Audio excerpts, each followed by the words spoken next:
In this video, I'm going to discuss flogging. What is flogging? Okay, first of all, it is when a Roman soldier took a specialized whip and actually hit the back of his intended victim with this whip. Now, there are two keys to all this that you need to know. First of all, it was not like a leather belt like people wear today on their pants. Oh, well, he's going to the woodshed to get a flogging. No, he gets a spanking when he gets to the woodshed. Alright, little boys were whipped with little leather belts back in the old day. But this was not just a whipping, okay? And it was not a caning either. A caning is when they take a big old stick and they whip you hard with it. This was a flogging. Floggings are very different. It starts out as a leather whip, but that leather whip is split in the middle and it comes out as 9 strips. Okay? Now to illustrate this, okay, we have the whip,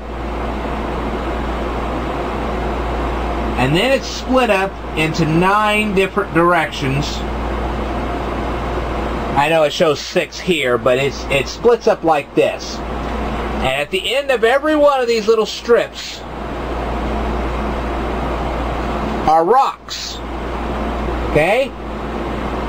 I bet you can just about imagine the pain that somebody would go through if their back was hit with 9 rocks strapped onto 9 strips of leather.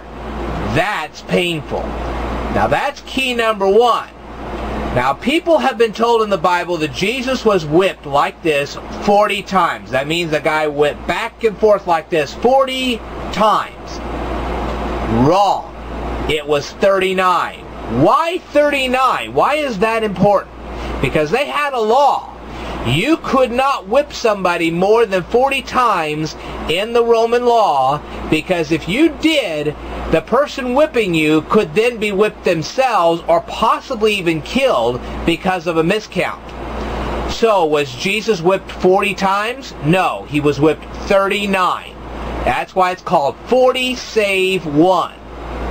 That way, even if there was a miscount, it would not affect the whipping, and the guy whipping you would not be executed or whipped himself. So, was Jesus whipped 40 times? No, he was whipped 39, and that was because of Roman law. Now, whether you get whipped 40 times or 39, it still hurt like thunder, and it still bled, because let me tell you something, having 9 rocks hit your back 39 times is going to rip your back to pieces. Alright? And it wasn't just Jesus who got whipped like this. There were lots of other people who got whipped like this too. So, was Jesus whipped 40 times? No, it was 39, and it was because of Roman law. Okay? The Roman law prevented him from being whipped the exact 40 times. Well, of course, at that point, it really didn't make much difference. He got whipped 39 times and it ripped his back to pieces. But it is an interesting fact, and it's something you need to know. Anyway, now you know what a flogging is, what they used, and more importantly, how many times they were actually flogged as opposed to what you were told. Alright, I'll talk about more in a future video, so stay tuned.